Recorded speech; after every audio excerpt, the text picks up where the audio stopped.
My name is Jerry Larsen.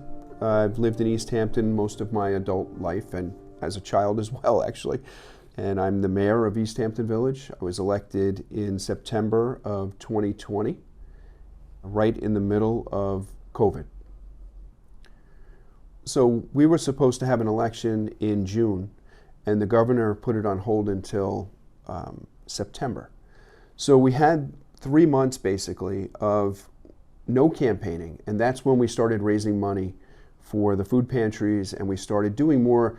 We focused more on helping the community than we did on campaigning. The governor had declared security businesses as essential workers. So our company worked every day during COVID. And I remember hearing stories from people going, they were so bored because they were stuck in their homes and there was nothing to do.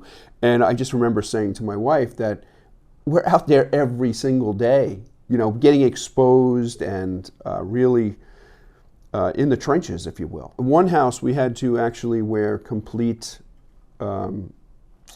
protective clothing from head to toe and like a respirator on your face because the people who were in the home were very, very nervous about COVID, rightfully so.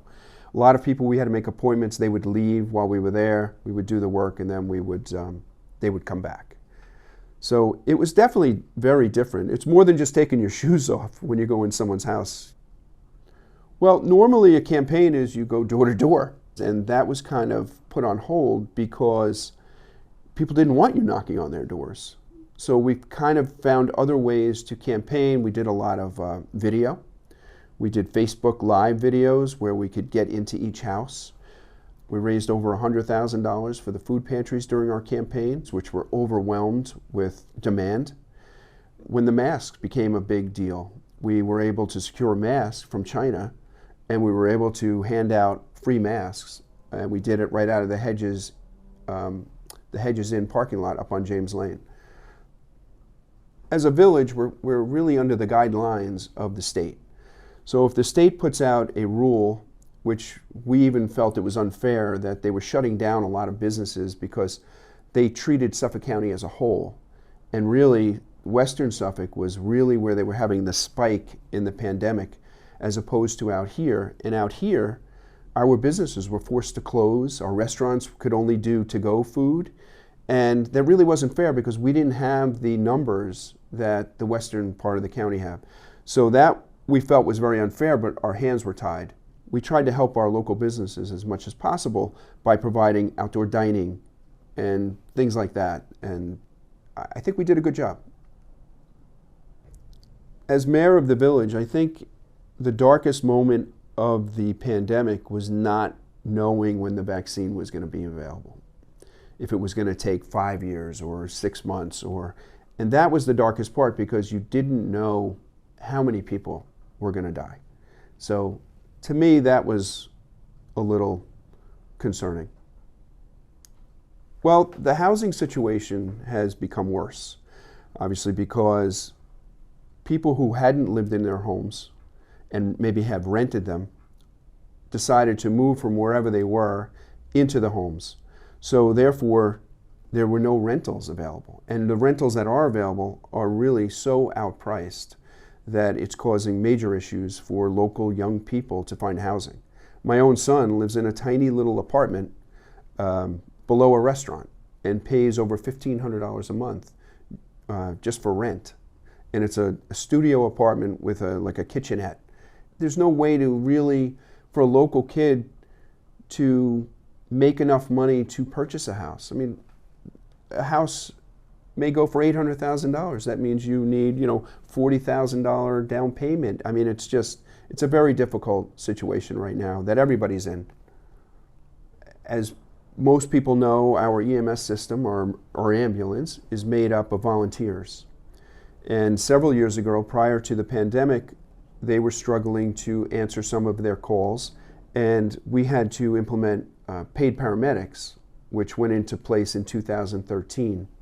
And now we find ourselves, during the pandemic, I know it was a major issue that we have an older ambulance crew, and a lot of people were afraid to contract COVID, so they weren't responding to the calls. So that was concerning. Just this past June, we've implemented a paid EMT/driver program that is helping the volunteers, provide the service that we need to provide to our residents. So that's been a big change and a big impact on our budget. And a lot of that is due to more population. But we have to meet the needs. We've been lucky all these years because we haven't had the population because our homes have been vacant during the winter months. But yet, you have to remember that these people have been paying their taxes, and now that they're living here, we need to step it up and provide the services that they're entitled to. We're having events in our park now, which have never been allowed. We started a farmers market during the pandemic. The farmers market was one of the only things that were allowed by the state because it was agricultural. So that was okay, and it was outdoors. So we started that the minute we took office.